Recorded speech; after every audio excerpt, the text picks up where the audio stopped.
shine them bright. Gonna have a brand new show tonight with glitz and glam on the marquee. Perhaps a Tony nominee. Stars beam brightly, see them glow. Sell out nightly, SRO. It's time to applaud the Broadway beat. Stars beam brightly, see them glow in the footlights of a show. Life is sweet on the world's most famous street. Tickets, please. Take a seat. Cue the band. And have your feet to the rhythm of the Broadway beat. The Broadway beat. Broadway beat. Hello, I'm Richard Ridge, and welcome to Broadway Beat, our behind-the-scenes look at the very best of what the New York Theater has to offer. And this week you're in for quite a treat as we drop by Feinstein's nightclub at the Lowe's Regency Hotel for two-time Tony Award-winning legend Chita Rivera and her sizzling new show, which runs through November 24th.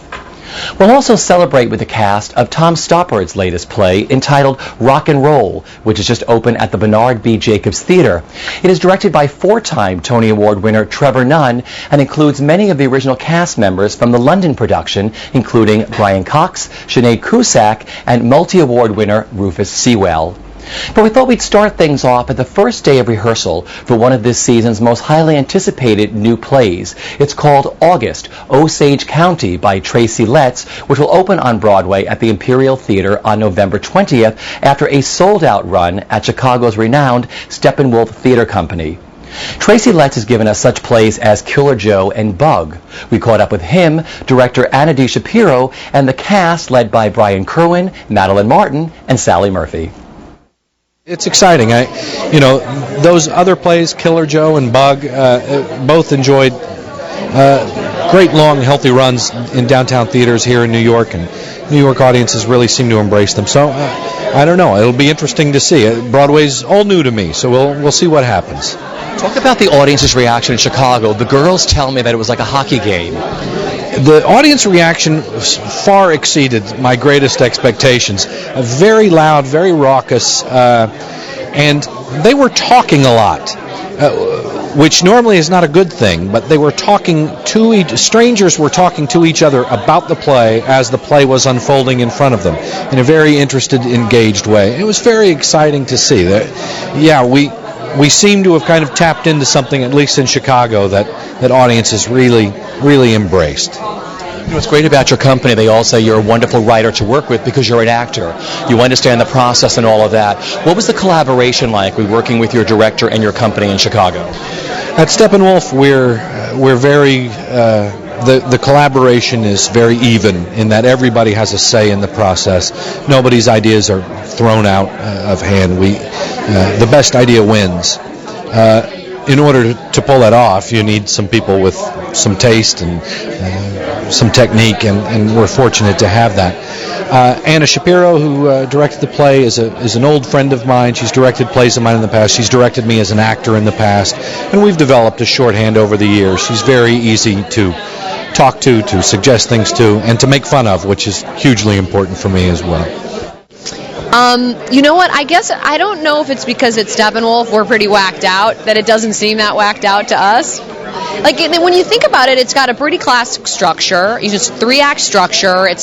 But I have to say, there is something about it. People see it, and they get so pulled into it, and we have when we were at Steppenwolf, we had reactions like people were watching a hockey game. So I think that the emotions are so raw, and our company is so amazing that people feel like it's really happening, and so that counterbalances. I mean, I think all of us probably have some pretty whacked out things that go on in our families. There's something about the way this play is done that allows people to experience that in a way that they have compassion for, and a way that they can feel connected to. It's not like a trailer trash freak show. These are human beings, and I think people find that really exciting. I play Jean Fordham. She's a teenager who's kind of upset about her parents splitting up, kind of a lot like Becca. And so to escape from that, she smokes pot, and she's crazy about movies. That's one of her things she does to escape from her parents splitting up. And she befriends Jonna, the Cheyenne woman, because she's centered and spiritual, and I think Jean really needs that. The role I play is Barbara. She's the oldest of 3 sisters, and she is feisty and opinionated, and I hope funny. I hope I haven't lost the funny. And she is trying to deal with a family in crisis, so mayhem ensues. I play Karen Weston, the youngest of the 3 daughters, and she's a pretty unique individual. All the daughters are about 4 or 5 years apart, and so she's kind of grown up in this household of not really having any other sisters there. They've all moved out of the house already. So she grew up kind of alone and kind of without parents too. And so she shows up in the play, and she's so happy and desperate to finally find her home with these people. And she brings her fiance, and then dysfunction ensues. I played Jonna, who you find that the family has hired her in the prologue actually, to be a living caretaker for the house and all of the madness that's going on. And I'm there at the very end of the play as well. So how does she fit into Tracy's play? She is a Native American character. She's very salt of the earth, and I think that she is the note of normalcy and compassion in the play, which is very important because there are a lot of painful truths that are coming out throughout the play. So it's a safe place for the audience to land. I'm pretty much on stage the entire time, so if things are getting a little nuts, they can always come stand by Jonna and be a little peaceful and then move on. But Jonna is not a pushover either. I mean, she's a woman that walks in truth, and she's passionate and compassionate, but she doesn't put up with any crap either, which is why I love to play her. I'm the best daughter in every way. No, I am the daughter who many people identify with because I'm the one who stays home and sort of is the caretaker for the crazy parents. And they have, moved on to other places, and so I have a lot of baggage in terms of that, and feeling like I'm doing more than my share. He's my favorite role. He's as nice a guy as you'd ever want to meet. He's a bit slick, and he is a smarmy son of a bitch. He really is a ne'er-do-well. He's smiling, a haircut, and most probably a good businessman and all the good things, but when it comes to really being decent to his fellow human beings, he's a lowlife. But the play is about a lot of very bad behavior among people. It's a dysfunctional family. I'm an outsider in the family, but I'm equally dysfunctional, and it's that kind of Who's Afraid of Virginia Woolf humor where you can't help but laugh the way these people are treating each other. It's horrible at some points. But it's very amusing, and Tracy, being the playwright that he is, has filled it with the depth and the compassion that a play needs. You can't just laugh your way through it. Well, you get spam a lot, you can, but this didn't spam a lot, yeah. I play the head of the family, the patriarch, who is wonderful in his own way and terrible as well, who has given a number of characteristics to his children and to people around him, and which doesn't always work out well. Somebody asked Tracy one time in a group if this was about Tracy's family, and Tracy said, "No, this is about your family." So that's pretty much what it is. It's a family drama, and unlike family dramas that run through American theater. I do not like it when people start comparing his work to other work as if it's a kind of copy. It's an original work. It's by Tracy in his own voice, and I don't know any other American playwright who can have you in one moment with tears running down your face and in the next laughing. Tony Award-winning playwright Tom Stoppard is celebrating his 40th anniversary on Broadway with his latest entitled Rock and Roll, which is just opened at the Bernard B. Jacobs Theater. It's directed by four-time Tony Award winner Trevor Nunn. The show has imported most of the original London cast, which includes Brian Cox, Sinead Cusack, and Rufus Sewell, who won the Olivier, Evening Standard, and London Critics' Circle Awards for his electrifying performance. Mr. Stoppard's sweeping, witty, and personal new play spans 2 countries, 3 generations, and 22 turbulent years, at the end of which love remains, and so does rock and roll. For years and years, I had this thought that I should write a kind of pseudo-autobiography because I'm Czech, and I didn't go back to Czechoslovakia after the war, and I was thinking maybe I'd write a play about myself if I'd gone back, a parallel life. And I didn't do that play, but the remnants of it became part of this one. And I think that's probably where I started. It's hard to remember, actually. It's so brilliant the way you put all the pieces together. It was fascinating. Just the music choices you chose are fascinating to listen to. Yeah.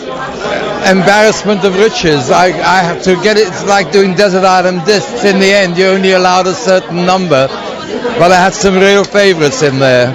I'm not going to describe it as a very easy task because Tom sets the bar very high, and that's high for a director as well as for the actors. So we have to do our homework.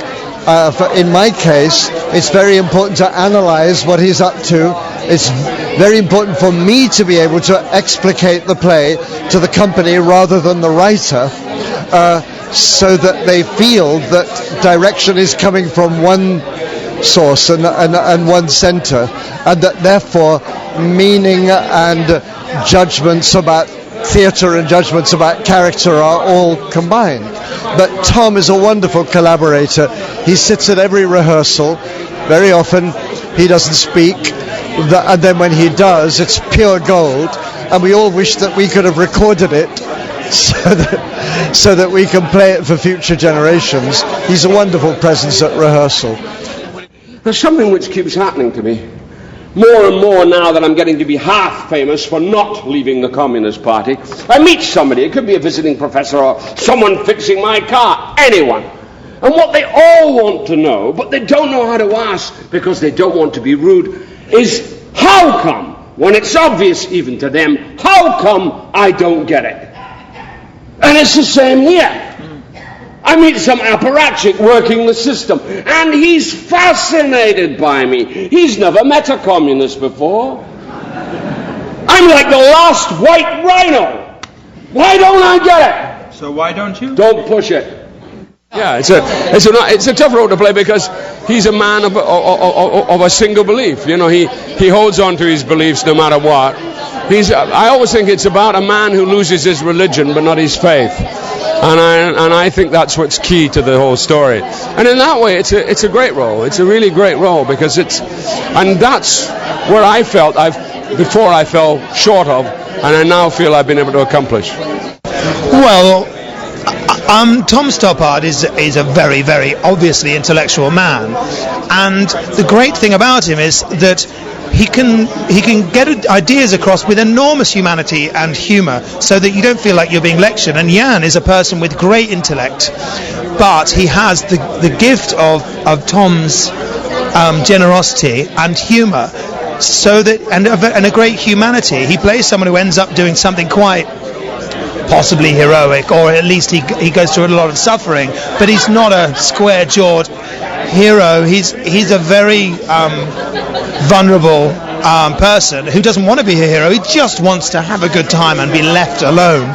And unfortunately, by ending up supporting a band that end up accidentally representing something, he finds himself in a lot of trouble and finds himself in a position where he has to take a stand one way or another, and ends up, like a lot of people, accidentally being forced to be a kind of hero in the way that a lot of them were. They went through enormous suffering, went to prison purely for just having long hair and listening to bands, you know.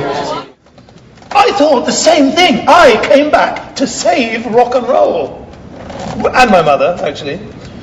But none of it happened. My mum's okay, and there's new bands ripping off Hendrix and Jethro Tull on equipment held together with spit. I was in the Music Ed Club, and they had this amateur rock competition, and the Plastic People of the Universe played Venus in Furs from Velvet Underground, and I knew everything was basically okay. Well, I've been given a gift, really, because to be playing a woman a wonderful academic, intellectual, spirited, brilliant woman who is dying of cancer.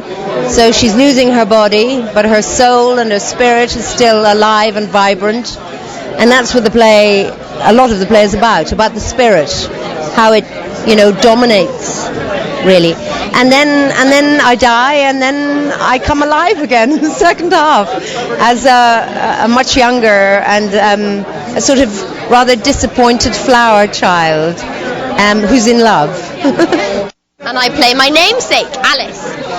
And I think I'm the kind of lighter, more joyous side to the play. It's set between Cambridge and Prague, and Cambridge is definitely aesthetically brighter and also a little easier to take. I think Prague's very heavy. And I'm part of Cambridge and part of maybe a funnier side of things. I play Ferdinand. Ferdinand is Jan, who's played by Rufus Sewell. It's his best friend, and I'm sort of the intellect. I run in an intellectual circle, and he's more of a journalist, and we both sort of push each other to figure out what is the proper way for Czechoslovakia to get out from under the thumb of communism. And we have very different ways of dealing with it. Rufus thinks that it's going to be Jan thinks it's going to be rock and roll music, and it's going to be the unbridled passions of rock and roll. And Ferdinand thinks it's going to be going by a systematic approach of the intellectuals putting on paper charters and terminology that we can get to the Western world that breaks it down. And really the amazing thing about the play and about history is it's a combination of the two that makes it happen. Well, Nigel, he's a reporter, and he's a blast to play because he just really doesn't care, and he has absolutely no compunction about saying exactly what's on his mind, and there's not a whole lot on his mind. He's kind of thoughtless and rude, and that's just, it's a joy to be able to do that because you never get to do that in life. Well, Lenka is a very free spirit, at the same time an intellectual and a bohemian hippie from that period, and she has taught me a lot. She has a very interesting take on life and on philosophy, and while studying her I felt myself free up, actually, and I'm completely in love with this character, Lenka. You think human nature is a beast which must be put in a cage, but it is the cage that makes the animal bad. Goodbye, all. The cage is reason.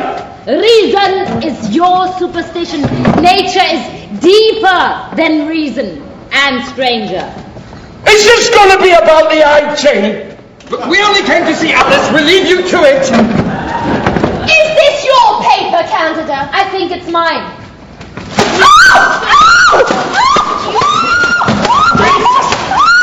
You're all insane! Okay, darling. Okay. You know, I'll tell you your problem is that you've been wrong all your life, and now you know it. Come on, darling.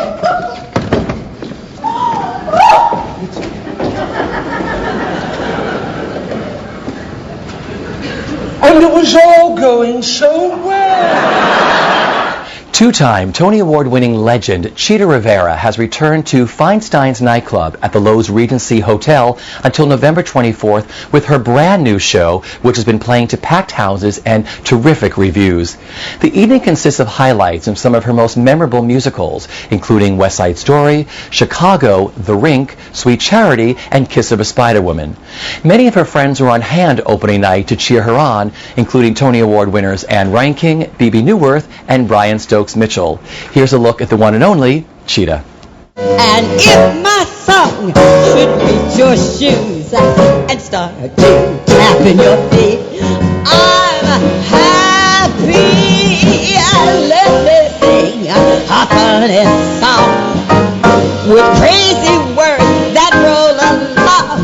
And if my song can start you laughing, if my song should start you crying, if my song can make you homesick, I'm happy. I won't dance. Oh, well, it was absolutely perfect. It was very emotional. Makes me want to be able to even come close to giving like that. And what an amazing woman. I mean, she's just, there are special people, and she's a special person, and special isn't special unless it's rare. And she was amazing, and she dances better than anybody.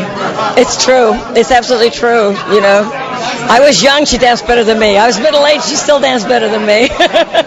Well, watching Chita work, it's like stepping into something that you only dreamt about, For me, there was this whole sort of side of Broadway that I always thought it would be amazing to be part of, and it doesn't exist anymore. And so watching her perform is like, it's just a touchstone for what excellence can be on stage in New York. And it's a touchstone also for me of like what the dreams were when I was a little kid, about what it meant to be on stage on Broadway. It's just, her command of a room is perfect.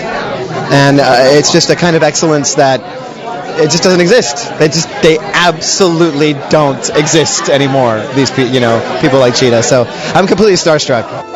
And over the years, these women set me free to stand on a stage and simply show you me,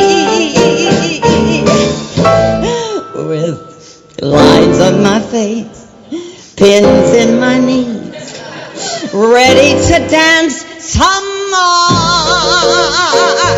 Hard goddess and mom and evil queen, part purple and pink and evergreen, a woman the world has never seen.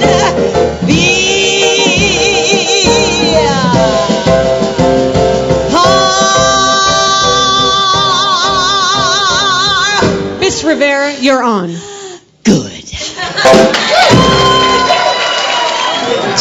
She's just it. There is I can't, I'm usually, fairly eloquent, but she's just everything. She is pure. She is, I think she's also, there's a quality of her, she is the embodiment of enlightenment. It's as though she is an enlightened being, and it's in her body. That quality, that essence, whatever that is, whatever enlightenment is, she carries it in her physicality, and it is manifested in her performance. And she could be standing on the stage just doing nothing, and it's in there, and it's so live. And, she has genius in her. Oh, her show is so spectacular. I would go and see her in anything. She is the most talented person, I think, on the planet.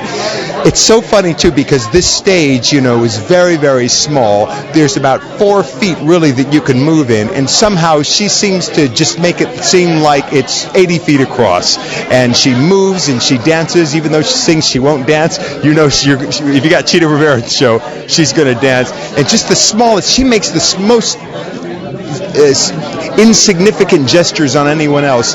So incredible. I just love watching her perform. It's a masterclass every time I see her perform. No, I'm no one's wife, but I love my life.